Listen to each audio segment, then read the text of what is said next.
Le scandale du vote sur la traite à l'ONU.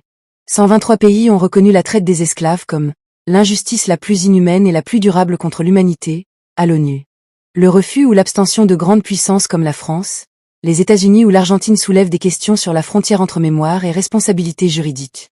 L'abstention française, souvent perçue comme une lâcheté politique, elle traduit souvent une crainte juridique.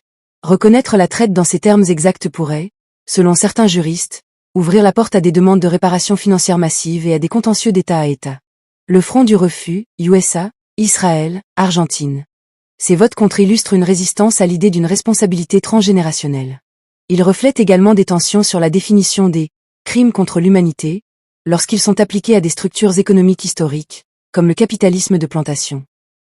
En définitive, l'histoire ne demande pas la permission d'exister. En choisissant la stratégie de l'évitement plutôt que celle de la responsabilité, ces nations ne font que retarder une confrontation inévitable. On ne construit pas un avenir universel sur les décombres d'un passé que l'on refuse de nommer correctement. Tant que l'Occident craindra davantage le coût des réparations que le poids de son propre déni, son discours sur les droits de l'homme restera, pour le reste du monde, une promesse inachevée.